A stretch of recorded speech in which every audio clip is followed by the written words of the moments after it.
So, my name is William Thompson, and this is Fred Vipperman. The date of our interview session is 11/22/2017, and the location is the Anderson Law Firm, Fred Vipperman's office. all right. And the proposed subject of this recording is 60s and 70s, specifically John F. Kennedy, college years, and the LBJ's legislation of the Civil Rights Act of 1964, and then just some more things dealing with the community and everything else around him and his perspective looking back on it now. All right, so to begin, we'll just get some personal information. Trying to figure out where to put this at, but that should work, right? Okay, do you want me to start talking about things that were the most striking to me? Well, I was going to go through... You have a question? Yep, I have personal information just to gather, so then they, as people looking back on it, can understand you a little bit more. Very well. So, just to begin with, when and where were you born? I was born in Central City, Nebraska, January 30th of 1950. And the hospital I was born in doesn't exist anymore. It was torn down. Oh, really? Did your parents grow up there originally? No. My dad grew up in Osmond, Nebraska, and my mother grew up in Chapman. And she was actually born in her own home. Oh, really? Yeah. What were their names? My dad is William F. Vipperman, and my mother's name was Elizabeth June Knight Vipperman. Okay. And her maiden name was Knight. Knight. Yeah. So, did you live in Central City for a long time? No, we never did live in Central City. My whole life, and where I still live is on the family farm, which is north of Chapman. Okay. I was born and raised there, and that's where my parents lived and worked until they both passed away. Yeah. And you have siblings, right? My sister. Elizabeth, she's 7 years older than I. She was born in 1943. Okay. What did your parents do for work? Well, they did a number of things. They both taught school originally.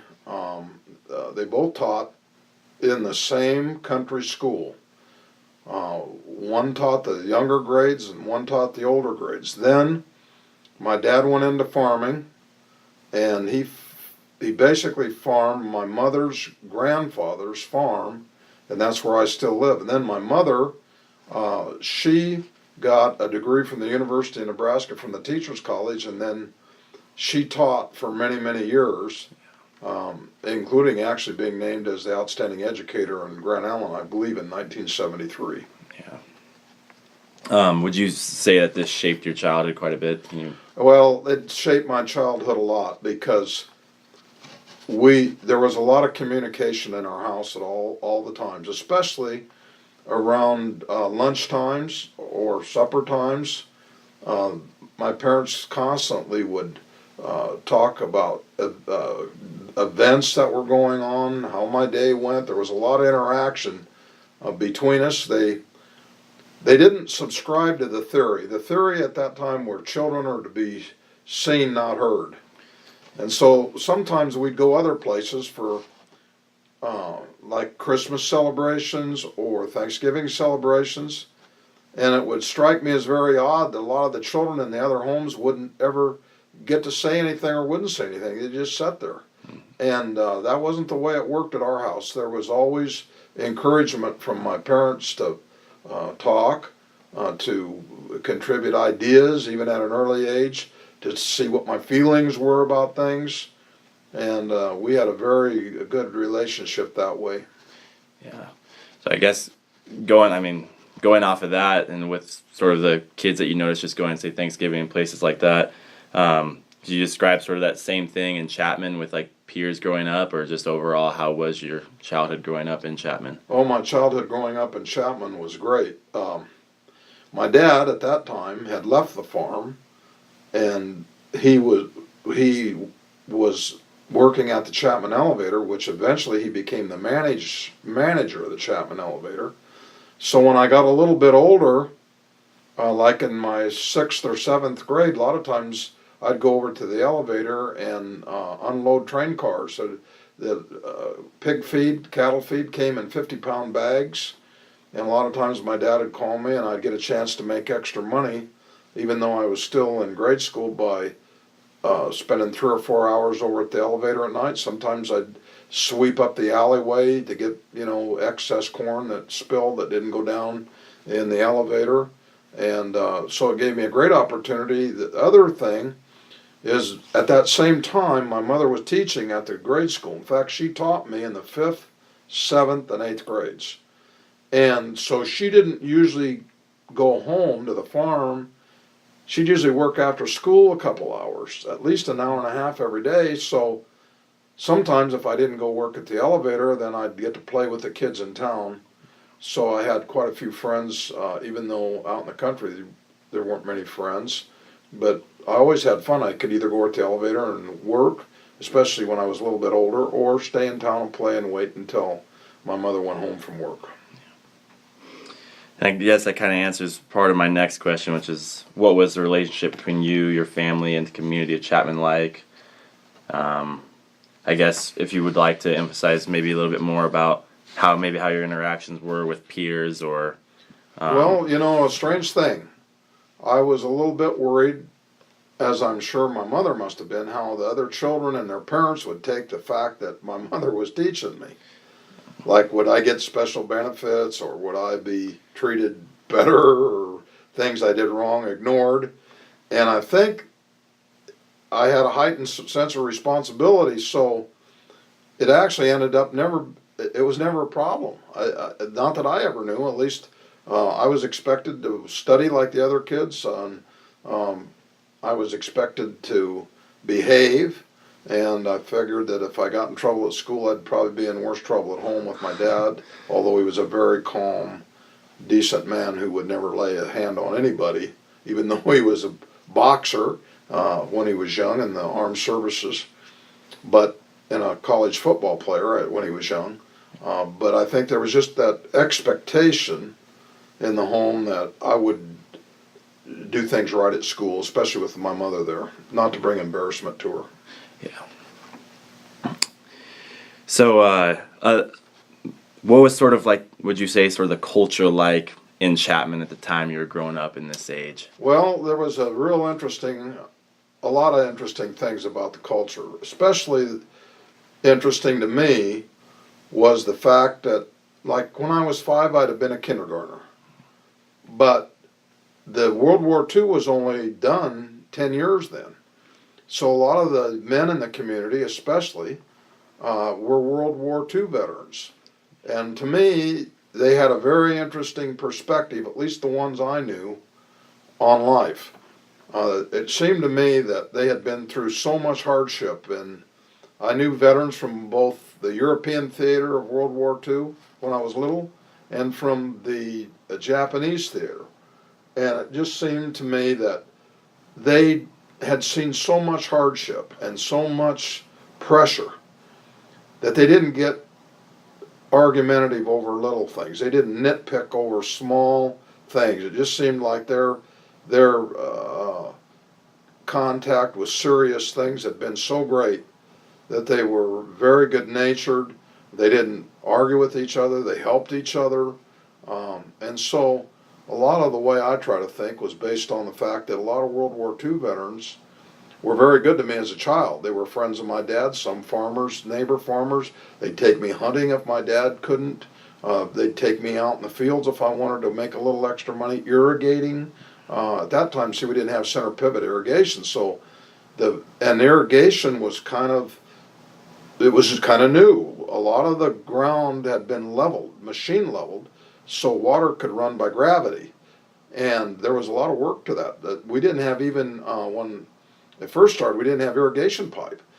Dig ditches, and then you'd set tubes. So that was one of my favorite things in the summer, was to go out and set tubes, but I'd go with neighbor farmers. I'd get to make a little money, and it was a good time to grow up, I think. Yeah. Would you say, with growing up that way, that it contributed to you in your adult life now? I beg your pardon? Would you say that sort of those experiences at that time, say working or with those men you speak of, did it have a good impact on you now in your adult life? Yeah, it had a big impact on me because at that time, it just seemed to me that there was no shortcuts to success. I mean, the old axiom, you get what you work for, was still in place. And actually, it's one of the reasons that tonight, the night before Thanksgiving, I'll still be working here at 7 o'clock. Yeah. And that's just an example. Work has never been foreign to me. Work was integral to our lifestyle. Well, it kind of sums up the personal information I was looking for. It's Okay. good. Now we'll just start moving into first subject. We'll be talking about John F. Kennedy and his presidency and the assassination. Just to begin with, for some context, how old were you during John F. Kennedy's presidency? Well, I was 13 when he was killed. I was born in January of 1950, and so I turned 13 in January of 1963, and he was killed on November 22nd of 1963. So I was 13, and I was in the 7th grade. Yeah. And I'll never forget it because my mother was my teacher in the 7th and 8th grade, and one of my classmates who later served in Vietnam, Larry Rudolph, his mother was really a really nice mother. She'd bring things to the school for the kids, like cookies on special occasions and things. And I was sitting in class where I could see people walk up the staircase, and I saw her coming up the staircase, Mrs. Rudolph, and so I thought probably she was there to do something for the kids, because she always did a lot of nice things for the kids. And my mother stepped out of the classroom and took a brief moment to talk to her, and when my mother stepped back in the classroom, she said, "Something terrible has happened." And at that point, she informed us that President Kennedy had been killed in Dallas, Texas, and it was a real shocking thing, because for any president to get killed. But I mean, we know Lincoln got killed in the Ford Theater, but that's so far distant to our life. But to have a contemporary president, contemporary to our own young life, killed, it was unthinkable. Nobody had ever heard of it. And it set off a real emotional catharsis, I think, among not only young people, but people all over the United States, that this kind of thing could happen in the United States. Yeah. What was, can you remember how, people in your class felt, just kids your age? How was it? Yeah, they were all shocked and they were saddened, because President Kennedy was the youngest president. And a lot of people, young people, could really liked him because he was young, and just they could identify with his youth, and it hurt everybody's feelings. I mean, I didn't know anybody that was, even elated at all about it. It was terrible. It was a tragedy. It was a national tragedy. Yeah. I think you answered about 4 of my questions there, so I got to figure out where I'm at now, but that was good. Yeah. I will tell you something else about that was almost unbelievable. It was either the day after President Kennedy was shot, or maybe a day later, that we were all watching national television. Most people were glued to the TV set for days over it. And I actually saw on television Jack Ruby kill Lee Harvey Oswald at what they call real time now. I don't know what real time means, but when it happened, we saw it. And we were watching TV. We couldn't believe it. Where were you guys watching it at?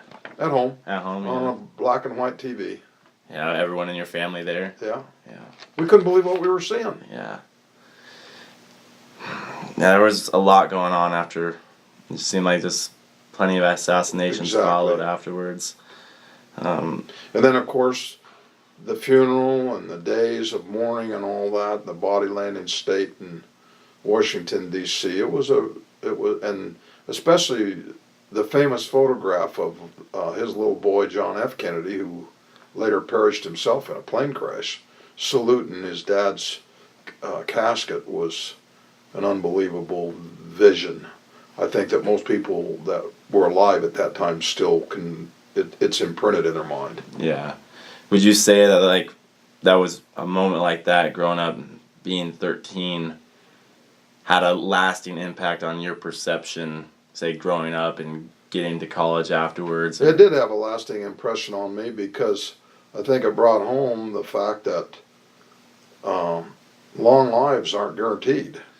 Accidents happen, murders happen, diseases set in on people. When you're young, you think you're, quote, bulletproof, I guess.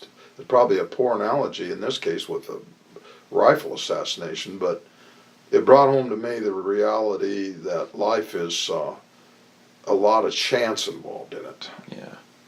Yeah. Especially when the most powerful guy in the country It's gone. Yeah. I guess here, I do have a little bit more questions on this subject. So we kind of talked a little bit about how the community felt in Chapman. I guess I was trying to just aim a little bit more to specifics. At that moment, can you relate how, say, the feelings in your community were towards, say, politics I think, after that assassination? The election between President Nixon and President Kennedy was a very, very close election. Some people, I think, just a second. Okay, we had to take a break there. So we're going to continue with the question on reflecting on what the feelings were towards politics in Fred's community after the death of John F. Kennedy. Well, I can use my parents as an example. They were, unlike me at this time, of course I wasn't registered to vote when I was 13, but they were staunch Republicans. But it saddened them markedly that President Kennedy had been assassinated. Even though I would suspect they voted, although I never asked them, for Richard Nixon in that election, it just seemed to me at that time we didn't have the divisiveness in politics where people would make smart aleck comments like, well, probably good riddance or something like that. Yeah. To me, I never met one person in my community who thought it was any nice thing that happened. They all were very sad about it. The people generally, even if they didn't vote for President Kennedy, I think admired him. I think they liked him. Yeah. Yeah, he sort of had that appeal about him that just... Yeah, people put their political beliefs aside when it came to murdering the most powerful man in the world at that time. Yeah. Well, we got a lot done there with John F. Kennedy. Went through my questions pretty fast there. Now I think get into a pretty important subject that probably hit home is college years, the draft, Vietnam, and student movements. Well, that definitely was a big thing, especially in my life. It's the one thing, you mentioned the draft, it's the one thing that I have a little regret about, personal regret. As I look back on it, the draft was very unfair to poor students, and I'll tell you why. I didn't even think about it at the time. I took advantage of it because it was the law of the land, but I don't know why it didn't dawn on me how very unfair this was. The law was that if you were a full-time college student, you could, in good standing, you would get a 4-year deferment from the draft. So you registered for the draft, I think, usually when you were a senior in high school. But if you were a full-time student, then the draft didn't apply to you during those 4 years. But when I look back at it, a lot of the kids that wanted to go to college, who could have taken advantage of the deferment, couldn't because they were too poor to enroll in college. And so I do regret, now that I look back at it, I do regret that the poor suffered inordinately. At least as the war went on a long time, so a lot of the people that took advantage of the draft still got drafted. Yeah. But there were a lot of us that didn't because of that deferment. And I think that was unfair, now that I look back at it, because poor kids couldn't go to college and take advantage of it. Yeah. Yeah, that's definitely. Just for some context here, and just so we know where you were at when you were in college, talk about high school a little bit in the sense of, when did you graduate, and then when did you know where you'd be attending college? Okay, I graduated from high school, Grand Island Senior High School, in May of 1968. And within a few days after graduation, I started the University of Nebraska in summer school. Dan Eakes, he's a well-known Nebraska businessman, and I lived together. He's one of the founders of Eakes Office Solution, he and his brother, Ron. And he and I went directly to the university basically from graduation. And so I started in the summer of 1968, and I graduated 4 years later, 1972. To graduate, though, I'd taken summer school, I think, twice, so I didn't have to take excessive hours. Yeah. So when I graduated, then, of course, my deferment, to relate back to that question, ended. And what happened was the government, when I say the government, instituted a number system. And I remember that we all hovered around in a dorm room, and it was like a Powerball lottery. They had ping pong balls with every date of the year stamped on them, and they had an evening where they started to pull these ping pong balls out of a big air-driven, just like what you see in 20th Powerball. But anyway, big old tub of numbers flying around, and they'd grab one out. Well, whatever that first date was, and I don't remember now, anybody that was draft eligible that had lost their deferment or didn't have a deferment, everybody that was born on that date, they all got drafted first. And I remember I was in a room with a few people that got picked within the top 10 numbers. And they knew that the minute their deferment ended, they were gone. I stayed up, and my number was in the 150s. And so when I graduated from college in 1972, undergraduate, and I was in my freshman year in law school, you'd look in the paper. And what would happen is they'd have the number in the paper, the date that they were drafted on. And they were up, I think, in the 130s maybe, and I called my parents, and I said, the way it's going, I'll bet I'm in law school maybe one more month before I get yanked out. Because I had friends in law school that had got pulled out already to go into the armed services. And I was close to being pulled out. And one night I was studying in the library, and I heard a roar go off in the library. And President Nixon had come on national TV, and he ended the war and the draft. And that's why I escaped, I guess, if you want to call it that. Yeah. Ever having to serve in Vietnam. Yeah. Although everybody that got drafted didn't serve in Vietnam. Some got sent to Europe or other jobs in the United States in support of the military. But I've always considered myself really lucky at that point. Do you have specific friends, say, that were going to school with you that you can remember exactly how they felt before they went? Or? Oh yeah, I had a real good friend from senior high school, Bob Seymour, and he got sent to Vietnam. I think he spent a lot of his time in Thailand, but he was in that group, and he got, he had to join the Army or get drafted. Yeah. Because of the numbers. Mm-hmm. Yeah. And on the campus as a whole, what was sort of was there an overall feeling of just fear around or anxiety about this issue? There was a lot of anti-war movement stuff going on. And there were, in Lincoln itself, and I can't speak to the other colleges in Nebraska, but I was at the university. And especially in, I want to say 1969, I think that's when the United States invaded Cambodia. There were huge, thousands of students and others, citizens, professors, all walks of life parading down, I was one of them, on O Street, in huge anti-war protests. And then it started to ignite all over the United States. And there were two theories about it.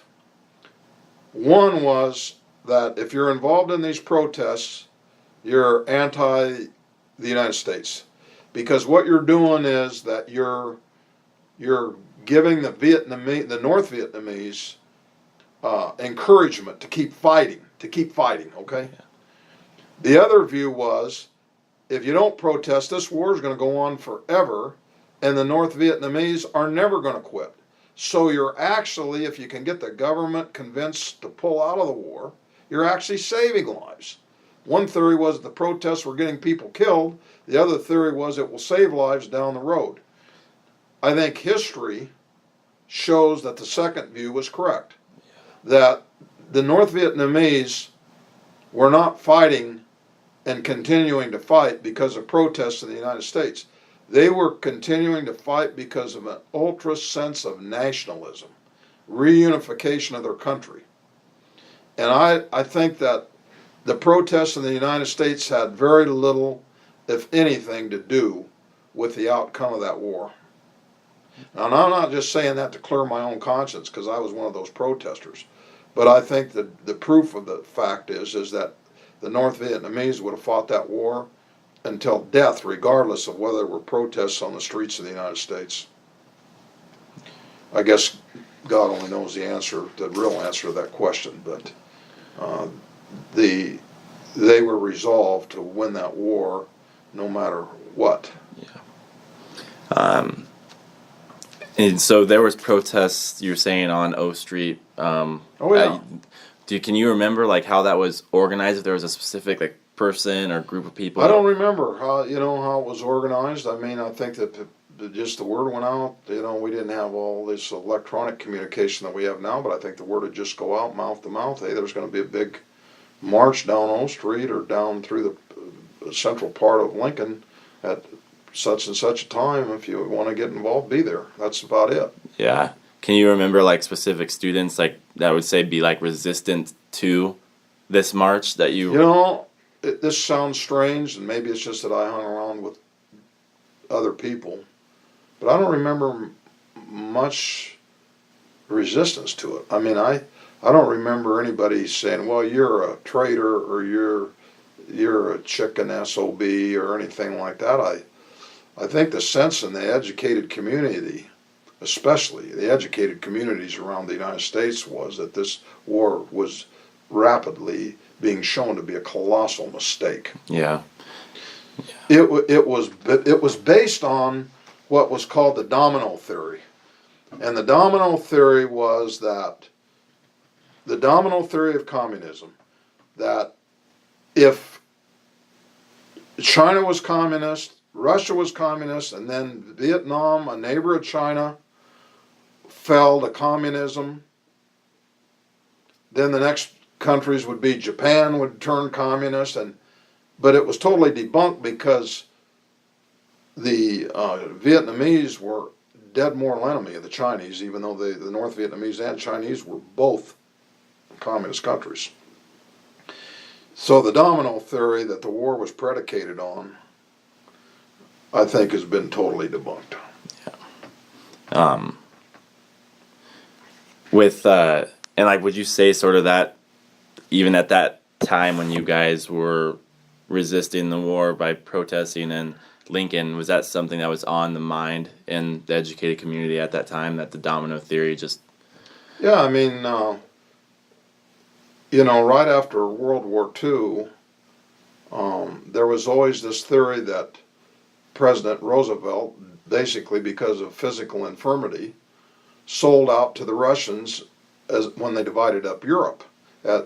I think it was the Potsdam Treaty. I might stand corrected, but I think that's what it was. And that communism was a dead mortal threat to America, and it was even further. That threat was even further extenuated when we had the Cuban Missile Crisis in the 1960s, when President Kennedy was the president, because it looked like this domino theory was right. Like, here we're going to take communism from Europe, and now we're going to put it in Cuba, and the next thing it's going to do, it's going to be American minds are going to turn that way. So it made some superficial sense, this communist domino theory, that the North Vietnamese are communists, and then they're going to make the South Vietnamese communists. The Russians are going to make Cuba communists, and then the whole world is closing in on the United States from both directions into a communist world. So it made some superficial sense, but actually when the whole thing was laid bare by study, it was the North Vietnamese, I don't think, had any intention to make the whole world communist. I think they just wanted to reunite their country. Yeah. Going back to that nationalism that was emerging. Exactly. So now we've sort of established how it was at UNL at the time when you were there. Can you recall what it was like, say, in Chapman at this time? Was it a different... I can recall real well, because I went to the Baptist church in Chapman, and we had a preacher, a very capable, well-educated preacher who happened to be Hispanic. And he wore a peace button one or two Sundays to church. And there was a little button that I think it signified that your protest in the Vietnam War is a peace button. And these peace buttons were pretty well-known little things that a lot of people wore. Well, there was a segment in our church that really got after him, to the point where they quit coming to church, or they quit putting money in the offering plate, and eventually they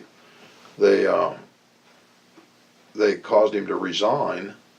And I know my family was directly involved in that, but even though my parents were Republican, they saw how terrible that was to punish somebody for opposing point of view. So we all gave up our membership in the Chapman Baptist Church and joined the Methodist Church. And it was all over that. Yeah. And that's one example, one big example, in a small community, how that war affected our own community on a personal basis. Yeah. Can you remember like conversations or any disputes, say, between people who were fine with him wearing that button, or those who weren't? I remember a lot of conversations. I had arguments with people, and it'd get down to the point, well, and I think a lot of the people were conditioned by what I think was the righteous intervention of the United States in World War II. Yeah. And people were used to giving great deference because of World War II and its justifications to the military. So I think a lot of people, including World War II veterans, they were tuned into thinking, well, if our military is going to do this, it's unpatriotic to disagree with them. Yeah. And so that caused a lot of conflict, especially with people that had studied the situation in Vietnam and had come to the conclusion that it was not a just war. And so you're basically portrayed as unpatriotic by World War II veterans, and I can understand why. But it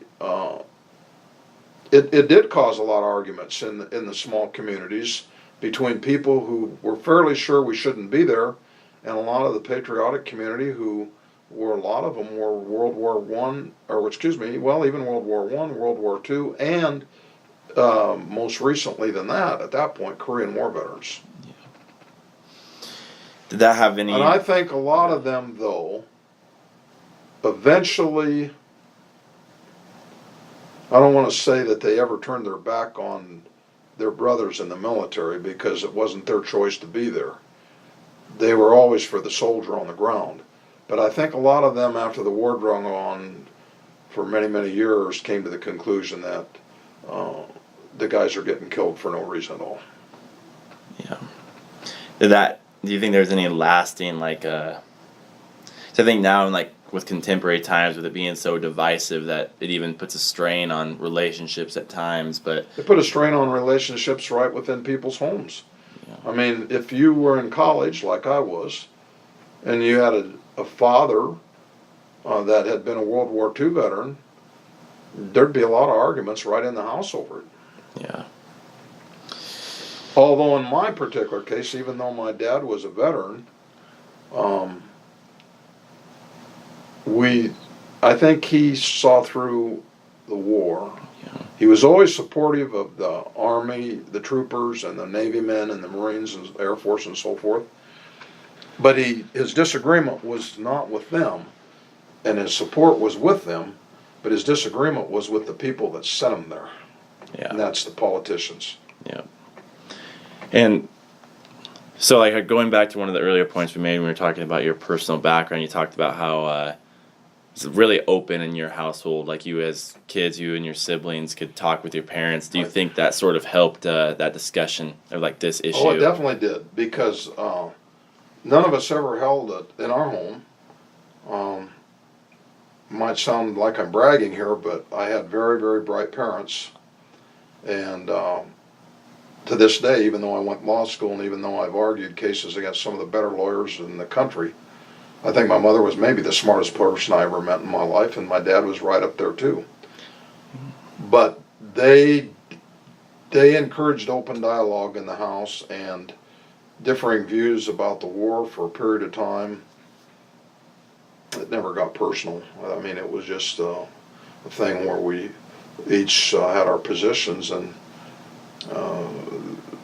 over time, I think my parents adopted my position. Not that I was always right about everything, but I think over the course of the Vietnam War, it became clear to almost everybody it was a mistake. Yeah. Yeah. It was... So. Well, I mean, look what happened. We were there 10 years. We had some of the greatest armaments in the history of warfare. We were the only country at that time who had ever dropped, and still are the only country that ever dropped a nuclear bomb on anybody. And we had all this military capability, and we're getting beat by a peasant-type army who were very skillful at camouflage, that were tenacious fighters. But I think people lost sight of why they were tenacious. They were tenacious out of I think if you talk to any soldier that fought the Vietnamese army face to face, and I know plenty of them, they were as skillful as any combat infantry units on the face of the earth or in the history of warfare. And I mean, they'd fight till death, but you have to say, why would they fight that hard? Why? And it was this ultra sense of nationalism that they had. Yeah. Well, that I think that will work very well for the college years, draft, Vietnam, and student movements. Actually, got some really good points. I really liked the piece about and you know, Chapman. there were some kids killed at Kent State University protesting the Vietnam War, and that was one of the things that kicked off a lot of the protests in the United States, because well, there was issues about whether these students actually rushed these National Guardsmen there or what happened, but I mean, there was some deaths over the protests. Yeah. So moving on from the college years of your life, I'd like to, because when I asked you about if you want to do this interview, you had told me some specific subjects that you would like to talk about. So I'll just give you a chance right now to talk about subjects such as, say, the moon landing, LBJ's legislation of civil rights. Well, the moon landing was a big deal. And I'll never forget it. It was in I believe, the July of 1969. And we had been involved in this space race with the Russians. And the issue was, who's going to land on the moon first, the Russians or the United States? And so there was a tremendous amount of American resources, economic resources, that got diverted into the space program. And so the day that we landed on the moon, I'll never forget, we went to a farm, me and a couple of my friends, and we just had radios then, and we all sat around the radio, and the time came when the moon landing was supposed to happen, and there was a countdown, and I'll never forget, I believe it was Neil Armstrong was the first man on the moon, but the first words out of his mouth were, "The eagle has landed.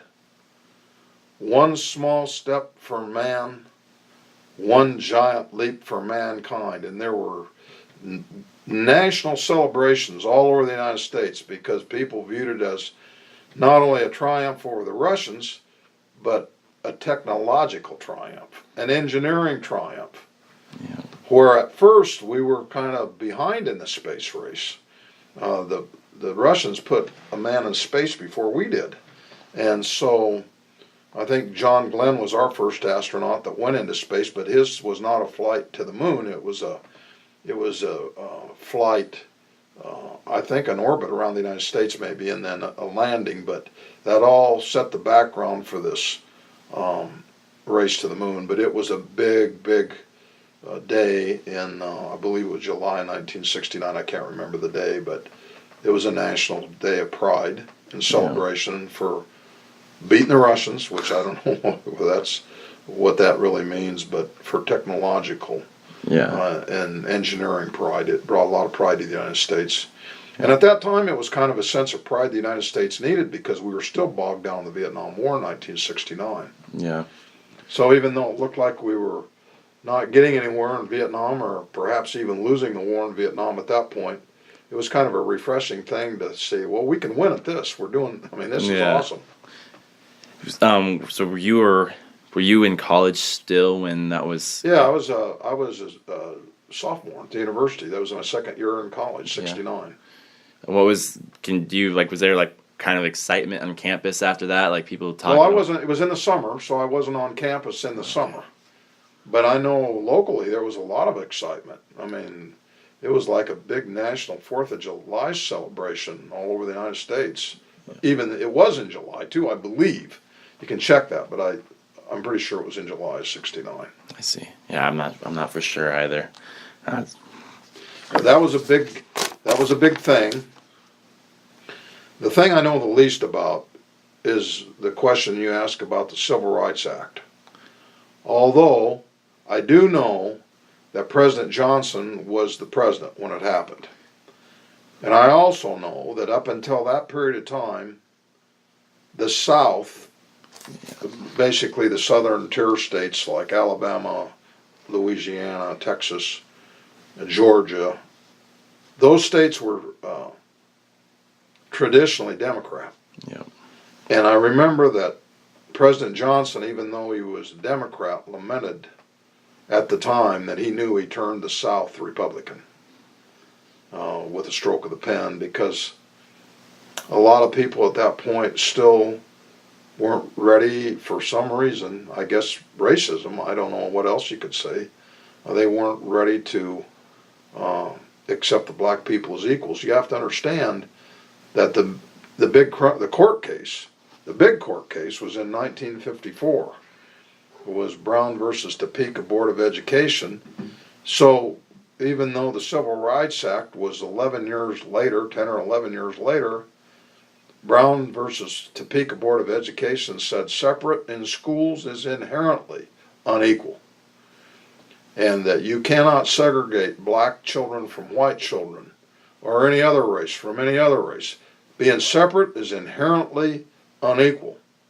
But still, it's clear into the 60s there was hiring discrimination, subtle discrimination, and things that I believe the Civil Rights Act of 1965 tried to cure. Yeah. But it wasn't real popular with a lot of very conservative people. Yeah. Well, so with that happening in 1954, that would have been the year right before the Brown versus Board of Education, right before you entered your first year of education in Chapman. Yeah, it had been 1 year before. Yeah. And I'm guessing Chapman was, I didn't know anything about it until I was older, because I was just a kindergartner or a preschool guy. Yeah. I guess we didn't have preschool then. Do you think it had any impact on, say, your mother as a teacher or anything like that? I don't think it had any impact on my mother, but it was because of my mother's individual character. She always viewed people of any race or color as equal. And we were taught that at home. We were never, using derogatory terms about black people. I guess I was lucky. I was raised by parents who, I don't think they had a racist bone in their body. Yeah. I might have been somewhat unique at that time, but we were always taught that it's the content of it. This is a word from Martin Luther King, actually. It's a content of your character. It isn't the color of your skin that makes the difference, and we were always taught that. Yeah. Even before Brown, when I was probably 3 or 4. Yeah. Well, moving on to the last subject I have here. So I'll just read kind of what I have here, but drawing to a close, I would like to just ask some questions that explain how these issues remained relevant in your life and the lives within your community after you graduated and after the 60s and 70s came to pass. When you earned your law degree and entered the workforce of these issues, such as the JFK assassination, Vietnam, social movements, can you describe conversations in the community, at work, or with families and friends that related back to these issues? Well, I can give you one example that occurred right here in this office. I have defended a number of murder cases. And one of the experts that I used in those cases actually did the exhumation of Lee Harvey Oswald. And so, his name is Vincent DeMaio. He was the chief medical examiner in Dallas, Texas, and then the chief medical examiner in later years in San Antonio, or Bexar County, San Antonio, Texas. And I testified in a lot of very famous cases, but right here at work I was able to relate to a man that had been involved in the sense of doing the exhumation and report on of Lee Harvey Oswald.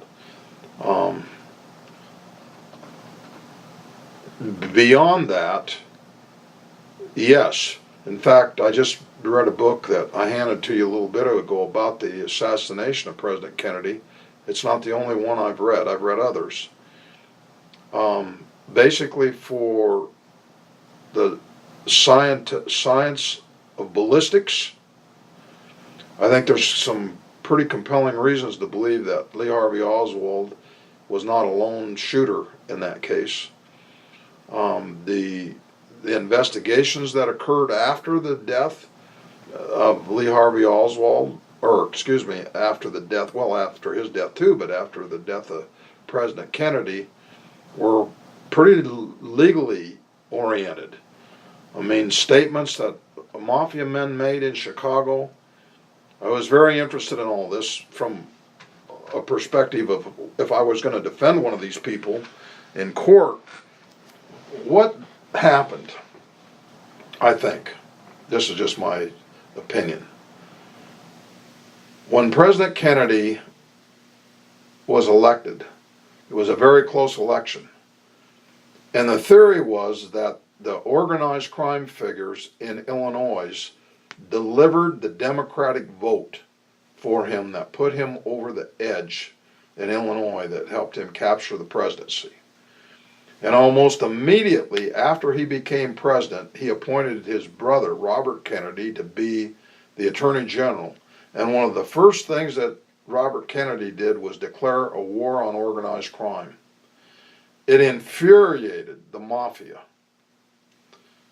There's clear evidence that there were Chicago mafia figures in Dallas, Texas, the day President Kennedy was killed. There's also clear evidence that the ballistics didn't match the lone shot theory. The autopsy evidence indicated that President Kennedy was shot also from the front as well as from the back, which would have been impossible by one shooter. And why it's all relevant to my life, and to this day it's relevant to my life, is how you prove a criminal case. how you prove what happened. And there's been a lot of different very well-known authors that have done a lot of research on that. There were a number of mafia figures. Sado Traficante was the crime boss in Miami. He claimed on his deathbed that they killed him. And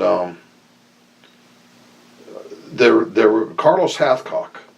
He was the subject of a book about the Vietnam sniper.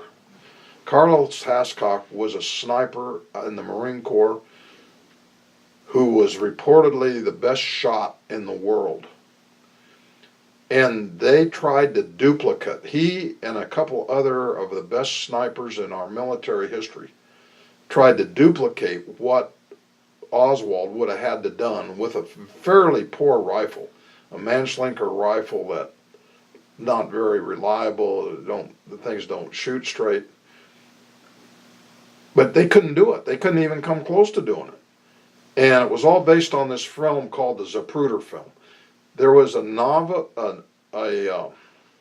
novice photographer that had footage of President Kennedy actually being shot. But from that photo sequence, that video sequence, they were able to time how quick those shots would have went off, the shots. And the best shooters in the world couldn't duplicate it. In fact, there's a statement in there, I believe it's attributed to either Carlos Hathcock or one of his Marine sniper friends, that we know he didn't do it because we couldn't do it. I said, how do you know he didn't do it? And they said, because we couldn't. And these were two of the best shots in the world. But a lot of that thing, I reflect on it all the time, because in my personal life, I have defended cases where gunshots and how they occurred, the distances that they occurred, whether they were close shots, far shots. I learned a lot from studying the assassination of President Kennedy, let's put it that way, that I could apply to my own work as a criminal defense attorney. Yeah. Well, I don't know if that answers this next question, but certainly that did have an impact on you. I don't know if that the impact on me, but that's the impact it's had on me. Yeah. Professionally. Yeah, in your career. But I guess just in case there is another issue, is there any issues that came to pass that you can describe having the greatest lasting impact on you, if it is anything other than, say, that itself? From the 50s, or from the 60s or 70s, anything that had the greatest impact on me personally? Sure, yeah. Well, I think the greatest impact on me personally was that draft deferment. Yeah. Because had I not had that deferment, and had I been drafted, well, first of all, I might have been killed. Or would have I lost interest? I've always asked myself, if I'd have been gone for years, or 2 years, I think the draft was for then, if I'd have survived, would have I still had the urgent feeling I had to go to college, or would I have lost interest in intellectual things, or would anything that I may have seen of horrific nature of people being shot or hurt or disfigured, would have that prevented me from ever having the right mindset to go on for higher education? So I think probably the thing that had the most direct benefit on me, or not benefit on me, but the most direct effect on me, was that draft. Yeah. I guess I'll never know the answers to all that, because I had many friends that when I started law school, there were friends that came to law school that had already been in Vietnam and survived it and were in law school again. Because, see, I didn't start law school until 72, but the war had been going on since there's a famous movie out that actually a young man from Grand Island, his last name is Sawicki, went to senior high school. He got killed in the battle. It's made famous by Mel Gibson portraying General Hal Moore in a battle that went on in South Vietnam on November, I think, 14th, 15th, 16th, or 15th, 16th, and 17th of 1965. And it was a pitched battle. between thousands of North Vietnamese regular army troops. This wasn't a guerrilla thing. It was a pitched battle like you would have in World War II, and an American infantry division. In fact, I think it was Custer's old division, and there was a lot of likenings to whether the same thing was going to happen, but it's immortalized in a very famous movie that's been out called We Were Soldiers Once and Young, and there was a young man from Grand Island that was killed in that battle, and so soldiers that were there for a year at that time, 65 or 66 or 67, could be back in college if they survived by then. And I had at least 2 friends that had already fought in Vietnam and were back in the university by then. And of course, that was also one of the things that was going on, because what I'm getting at is here, they came back and they had some pretty sorry stories to tell. And of course, they were back on college campuses then trying to finish their education or further their education. And I think that played into a lot of the protests that went around in Vietnam. Because the ones I talked to that had been over there said it's a loser's situation. Yeah. So they were. So you're talking to people in college at my stage. I'm talking to people that had been there fighting, and they had a pretty dim perspective of the place. Yeah, and they, because they probably came back and they experienced, at least watching these protests around, how'd they feel about that? I can't say that I ever talked to any of them about it. I don't know whether it pleased them or hurt their feelings or how they felt about it. I think it was something that I didn't really care to ask them, because I didn't want to cause friction if there was going to be friction over it. Yeah. Here's sort of just the last question I have to ask. Out of these issues, we talked about how they have a lasting impact on you. Any things that you view how maybe from the 60s and 70s brought change within your own community of Chapman? Or lasting impressions on people, or that brought change within my own community.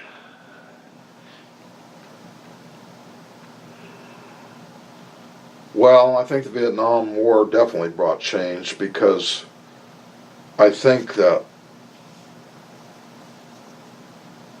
people came to realize that the United States military wasn't invincible.